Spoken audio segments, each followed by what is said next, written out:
నమస్కారం సార్. నమస్తే అండి. మార్కెట్లో సైకాలజీ ట్రేడింగ్ పైన ఏ విధంగా ఎఫెక్ట్ చూపిస్తుందంటారు? అంటే మార్కెట్లో చూసుకుంటే మనము సైకాలజీ గొప్పదంటారా, లేదంటే టెక్నికల్స్ గొప్పే అంటారా? నన్ను అడిగితే మాత్రం టెక్నిక్స్ కంటే సైకాలజీ చాలా గొప్పది. స్టాక్ మార్కెట్లో చాలామంది ఏమనుకుంటారు అని అంటే, టెక్నిక్స్ నేర్చుకుంటే మనీ సంపాదించడం చాలా ఈజీ అనుకుంటారు. బట్ టెక్నిక్స్ కంటే సైకాలజీ గొప్పది. సైకాలజీ ఎంత పవర్ఫుల్ అని అంటే 90% పనిచేస్తుంది. 10% మాత్రమే టెక్నికల్స్ పనిచేస్తాయి. ఈ 10% నేర్చుకొని మనీ సంపాదించాలంటే సైకలాజికల్గా 90% ఫిట్ ఉంటేనే మనీ ఎర్నింగ్ అనేది పాసిబుల్ అవుతుంది. లేదు అంటే ఏమవుతుంది అని అంటే లాస్ అయ్యే ఛాన్సెస్ ఎక్కువ ఉంటాయి. సో నేను ఒక ఎగ్జాంపుల్ చెప్తా. ఎలా అనంటే, మన డైలీ రొటీన్ లైఫ్ ఉంది ఇప్పుడు చాలామందికి. ఒక మిడిల్ క్లాస్ కానీ లోయర్ క్లాస్ కానీ ఎవరైనా తీసుకుందాం. సో వాళ్ళది ఏమవుతుంది అని అంటే, ట్రేడింగ్లోకి ఎంటర్ అవుతారు. ఒక 1 lakh తీసుకొని ఎంటర్ అవుతారు. వాళ్ళకి ఏంటి అంటే, ఒక 500 వచ్చాయి అనుకోండి. యాక్చువల్ 1 lakh 500 రూపీస్ అనేది ఇట్స్ హ్యూజ్ అమౌంట్. రియల్ మార్కెట్లో చూసుకుంటే, స్టాక్ మార్కెట్తో క్యాలిక్యులేట్ చేసినా, బయట మార్కెట్తో క్యాలిక్యులేట్ చేసినా 500 రూపీస్ అని అంటే చాలా ఎక్కువ. 20 days అంటే 10,000 అంటే 10% రిటర్న్స్ వస్తున్నట్టు.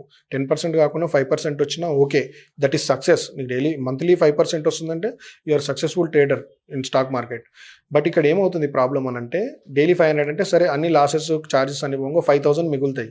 5,000 మిగిలితే ఏమవుతుంది అని అంటే, ట్రేడర్కి సరిపోదు. ఎందుకనంటే ఎవరికైనా ప్రాక్టికల్గా వాళ్ళకు ఉండే ఖర్చులు కానీ, లేదంటే మనము స్కూల్ ఫీజెస్ అవ్వచ్చు, ఈఎంఐస్ అవ్వచ్చు, లేదంటే హోమ్ లోన్ అవ్వచ్చు, ఇంకా చాలా విషయాలు డిపెండ్ అయి ఉంటాయి. సో ఏం చేస్తామనంటే, ఒక 1 lakh ట్రేడింగ్ చేసినప్పుడు 500 వచ్చినా సక్సెస్ అని నేను చెప్తున్నాను. బట్ ట్రేడర్కి ఏమవుతుందంటే 1,000, 2,000 వచ్చినా కూడా సరిపోదు. ఎందుకంటే వాళ్ళకున్న అవసరాలను ఏం చేస్తారు అంటే, స్టాక్ మార్కెట్ మీద రుద్దుతారు. నాకు 2,000 వచ్చినా వద్దు, 3,000 వచ్చినా వద్దు, నాకు 5,000 కావాలా, 10,000 కావాలా, ఎంత వచ్చినా కావాలా అనుకుంటారు. ఒకసారి టెక్నికల్గా ఏమంటే, మనం ఒక లెవెల్ తీసుకున్నప్పుడు ఏమవుతుందంటే, మన గుడ్ లక్, బ్యాడ్ లక్ కాదు, గుడ్ లక్ ఏమవుతుంది అని అంటే, మన టార్గెట్ 500 రూపీస్ ఉన్నప్పుడు ఏమవుతుందంటే 1,000-1,500కి వెళ్తూ ఉంటుంది. వెళ్ళినప్పుడు ఏం చేస్తామంటే, మనం అక్కడ బుక్ చేయం ప్రాఫిట్. ఎందుకంటే ఏదో అద్భుతం జరగబోతుంది అనుకుంటాం. అద్భుతాలు ఏం జరగవు మార్కెట్లో. 1 yearలో 1 or 2 times జరుగుతాయి, మిగిలిందంతా కామన్గా జరుగుతుంది. సో అక్కడ ప్రాఫిట్ బుక్ చేసుకోరు. ఎందుకు అని అంటే, అతని అవసరం గుర్తొస్తుంది అక్కడ. నాకు 1,000 రూపాయలు అయితే 1,500 వస్తే సరిపోలేదు, 2,000 వచ్చాయి, ఇంకా 3,000 వస్తే నేను ఏమన్నా కొనుక్కుంటా, లేకుంటే నాకు ఏమైనా ఉన్నది కట్టుకుంటా, లేకపోతే నా బ్యాంక్ బ్యాలెన్స్ ఇంకా పెరుగుతుంది. ఇలా రకరకాల ఆలోచనలు వస్తూ ఉంటాయి. ట్రేడింగ్ అనేది సైకాలజీతోనే ముడిపోయిన విషయం. ఎందుకంటే అక్కడ 500 సరిపోవు నీకు డైలీ ఉన్నది. సో అప్పుడు ఏం చేస్తామంటే, ఓవర్ ట్రేడింగ్ చేసి లాస్ అవుతూ ఉంటాం. ఇవన్నీ ఏంటంటే సైకలాజికల్ ఇంపాక్ట్. మనం ఏంది అంటే, 1,000 రూపీస్ నిజంగా ఎవరికి సరిపోవు, 500 నాకైనా సరిపోవు, ఎవరికైనా సరే 500 వస్తున్నాయి అంటే లాసెస్ ఛార్జ్ అయ్యేయంగా 5,000-6,000 కనిపిస్తాయి. నేను 5,000-6,000తో ఏం చేస్తా అని ఒక థాట్ వస్తుంది ఫస్ట్. సో డైలీ 5,000 సంపాదిస్తా అనుకుంటారు. బట్ అది దాని ప్రాసెస్ వేరు, దాని రీసెర్చ్ వేరు, దాని వెనుకున్న హార్డ్ వర్క్ వేరు, దాని వెనుక పడాల్సిన రిస్క్ ఇంకా అన్నిటికంటే చాలా డేంజర్.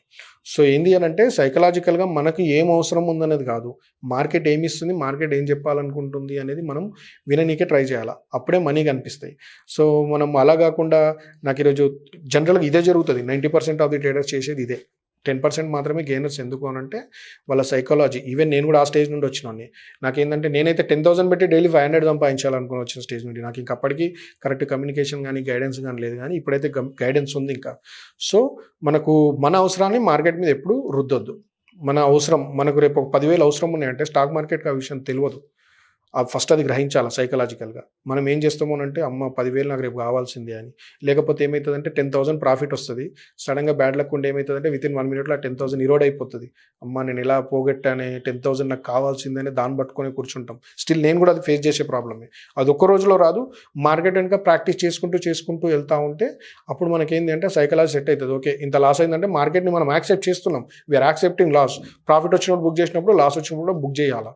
అప్పుడు ఏంటంటే మనకు అది ఒక్క రోజులో కాకపోయినా మెల్లగా ప్రాక్టీస్ అయ్యి మన బ్రెయిన్ అనేది దానికి అలవాటు పడిపోతుంది. అలవాటు పడ్డప్పుడు ఏమవుతుంది అని అంటే, మనీ మేకింగ్ అనేది ఈజీ అవుతుంది. అంటే ఎటువంటి ప్రాబ్లం వచ్చినా వీఆర్ రెడీ. ఎందుకంటే నేను మార్కెట్ని చూశాను ఆల్రెడీ. 2 months చూశాను, 3 months చూశాను, నాకు ప్రాఫిట్ అండ్ లాసెస్ వచ్చాయి. అల్టిమేట్గా నేను ప్రాఫిట్ బుక్ చేసుకున్నాను అనే కాన్ఫిడెన్స్ వస్తే సైకాలజీ అనేది సెట్ అవుతుంది. సో అవసరాలను ఎప్పుడు రుద్దొద్దు. ట్రేడింగ్ మీద ఎప్పుడైనా సరే మనకి ఎంత రిటర్న్స్ వస్తున్నాయి, అది వచ్చిందంటే క్యాపిటల్ సేఫ్ సైడ్ ఉందా లేదా ఫస్ట్ చూసుకోవాలి. ఫస్ట్ థింగ్ ఏంటంటే capital protection important. So capital ఎక్కువ పెంచుకోవాలి, కొంచెం తక్కువ రిటర్న్ తీస్తే ఓకే. 1 lakh తోటి 5,000 సరిపోవు, బట్ 10 lakhs తోటి 5,000 సరిపోతాయి. ఎందుకు అనంటే 3,000 ఖర్చెస్ తీసేసినా కూడా 2,000 ఇంకేసుకోవచ్చు. మంత్లీ తిరిగే లోపు ఎంత లేదన్నా కూడా ఒక 30,000-40,000 సేవింగ్స్ మిగులుతాయి ఇంకా. బట్ 1,000 రూపీస్ సరిపోవు కాబట్టి ఇటువంటి క్యాలిక్యులేషన్స్ వస్తాయి. కాబట్టి మార్కెట్కి ఆ క్యాలిక్యులేషన్ ఎప్పటికీ వినిపించదు. మార్కెట్కి అసలు మీరు ఎవరో కూడా తెలియదు. మార్కెట్ వద్దన్నా ఇస్తుంది, మనము అడగక ముందే మన లాసెస్ కూడా తీసుకుంటుంది. సో మనం రెండింటికి సైకలాజికల్గా ప్రిపేర్ అయి ఉంటేనే సక్సెస్ అనేది సక్సెస్ ఎక్కువ వచ్చే ఛాన్స్ ఉంటుంది. మీరు ఎప్పుడైనా చూడండి, టెక్నిక్స్ అనేటివి ఈజీగా కనిపిస్తాయి, సైకాలజీ మనకు కనిపించేది, కానీ అస్సలు విషయం ఫోకస్ పెట్టాల్సింది సైకాలజీ మీదే. సైకాలజీ అంటే అది ఎవరికైనా ఈక్వలే ఉంటుంది మార్కెట్లో. అది డాక్టర్ అవ్వచ్చు, సైక్రియాటిస్ట్ డాక్టర్ అయినా సరే, పెద్ద పెద్ద జాబ్స్ కొట్టిన వాళ్ళు కూడా ఉంటారు కదా, గవర్నమెంట్ జాబ్స్ మంచి మంచి పోస్టులు కొట్టిన వాళ్ళు ఉంటారు కదా, వాళ్ళకే టాలెంట్ ఉన్నదని కాదు. ఎవరైనా సరే స్టాక్ మార్కెట్లో ఎంటర్ అయినప్పుడు they have to focus on psychology only. దాని మీద ఫోకస్ చేసి మెల్లగా ఇంప్లిమెంట్ చేస్తేనే ప్రాఫిట్స్ అనేటివి వస్తాయి. సో దానికి ఎవరు అతీతం కాదు. మనం బాధితులు కావద్దు అనుకుంటే కొంచెం తక్కువ వెళ్తే బెస్ట్ అన్నట్టు. అలా అంటే ఈ లెక్కన మనం చూసుకుంటే తక్కువ క్యాపిటల్ పెట్టిన వాళ్ళు లాస్ అయిపోవడము, అలాగే ఎక్కువ క్యాపిటల్ పెట్టిన వాళ్ళు సంపాదిస్తారంటారా? అలా ఏముండదండి. ఇప్పుడు తక్కువ క్యాపిటల్ ఉన్న వాళ్ళు లాస్ అవ్వడం, ఎక్కువ క్యాపిటల్ ఉన్న వాళ్ళు సక్సెస్ అవుతారంటే, ఎక్కువ క్యాపిటల్ నుండి లాస్ అయిన వాళ్ళు చాలామంది ఉన్నారు, తక్కువ క్యాపిటల్ నుండి లాస్ అయిన వాళ్ళు కూడా చాలామంది ఉన్నారు. సో లక్షలు పోగొట్టిన వాళ్ళు ఉన్నారు, కొన్ని కోట్లు పోగొట్టిన వాళ్ళు ఉన్నారు, తక్కువలో లాస్ అయ్యి దాన్ని ఆ ఫీల్డ్ వదిలేసిన వాళ్ళు కూడా ఉన్నారు. సో ఇక్కడ ప్రాబ్లం అనేది మనీతోటి కాదు, మన ఆలోచన విధానంతో. సో ఫస్ట్ ఆలోచన విధానం ఎలా ఉండాలి అని అంటే, ఫస్ట్ మనం 1 lakhతో సక్సెస్ అయ్యామా, తర్వాత దాన్ని 5 lakhsకి తీసుకెళ్ళామా, తర్వాత 10 lakhsకి తీసుకెళ్ళామా, తర్వాత 20 lakhsకి తీసుకెళ్ళామా, అలా వెళ్తూ ఉంటే సక్సెస్ అనేది కనిపిస్తుంది. సో ఇప్పుడు నేను 30,000తో పెట్టాను, నేను మార్కెట్లో గెయిన్ చేయలేదు అని అంటే, నువ్వు జస్ట్ 300 రిస్కే తీసుకో కదా, 500 రిస్క్ తీసుకో, 1 lakh పెట్టి 500 రిస్కే తీసుకో, 500లోనే ప్లే చేయి. ఎందుకు సక్సెసే కదా, నీ అవసరం గురించి మార్కెట్కి ఎందుకు? అలాగే ఇప్పుడు నీ దగ్గర 50 lakhs ఉన్నాయి, 50 lakhs ఉంటే 1% అంటే 50,000లోనే ప్లే చేయి, 20-30,000లో ప్లే చేయి. అదే ఫాలో అవుతూ ఉండు. నీది ఎక్కువ క్యాపిటల్ ఉంటే నువ్వు సక్సెస్ కావా? సో నువ్వు 50 lakhs పెట్టేసుకొని నువ్వు డైలీ 10 lakhs రిస్క్ తీసుకున్నావు అంటే 5 daysలో అయిపోయింది నువ్వు అవుట్ మార్కెట్ నుండి. నువ్వు 1 lakh క్యాపిటల్ పెట్టుకొని 5,000 రిస్క్, 10,000 రిస్క్ తీసుకున్నావు అంటే విత్ ఇన్ 10 to 15 daysలో నువ్వు will be out of the market. So ఇక్కడ క్యాపిటల్కి సంబంధించింది విషయం కాదు, ఫోకస్ పెట్టాల్సింది లెర్నింగ్ మీద. మనం ఏం నేర్చుకోవాలనుకుంటున్నాం అనేది చాలా ఇంపార్టెంట్. ఎక్కువ క్యాపిటల్ ఉన్న వాళ్ళకి నాకు 1 lakhకి 500 వస్తున్నాయి, నేను వేస్ట్ లేదు, నాకు 50 lakhs ఉన్న వాళ్ళు 50,000 గెయిన్ చేస్తారు కాబట్టి వాళ్ళు అది సంబంధం లేని విషయం. ఫస్ట్ మీరు 1 lakh తోటి ప్రొటెక్ట్ చేసుకుంటా 500 సంపాదించండి. 50 lakhsతో స్టార్ట్ చేసినా సరే కానీ అది ప్రొటెక్ట్ చేసుకుంటా 20-30,000 మ్యాక్స్ 50,000 రిస్క్లో గేమ్ ప్లే చేస్తూ ఉంటే ఏమవుతుంది, ట్రేడింగ్ చేస్తూ ఉంటే ఏమవుతుంది అని అంటే అదొక అలవాటు పడుతుంది. సో ఇక్కడ మనీ ఎక్కువ ఉన్న వాళ్ళు సంపాదిస్తారని కాదు, మనీ తక్కువ ఉన్న వాళ్ళు ఓడిపోతారని కాదు. ఇక్కడ ఏంది అని అంటే మన అవసరాల కొద్దీ డబ్బు ఎంత అవసరం వస్తుంది, ఎంత అవసరం అనే ఇంపాక్ట్ ఉంటుంది, దాని ప్రభావం ఉంటుంది. కాబట్టి నేను ఫెయిల్ అవుతున్నానేమో, నాకు సరిపోదేమో అని చెప్పేసి ఆ థాట్ తోటి ట్రేడింగ్ చేస్తూ ఉంటాం.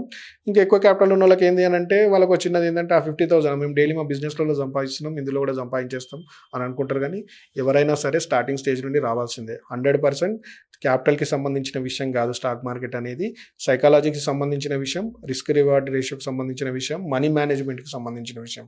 ఇటువంటి చాలా విషయాలు ఉంటాయి సైకాలజీకి సంబంధించి. బట్ ఏంటి అంటే మనం కొన్ని చెప్పనీకే ట్రై చేస్తున్నాం. సో అలా ఉంటుంది ట్రేడింగ్ స్టైల్ అనేది. అలా అన్నట్టు. Thank you sir. Thank you.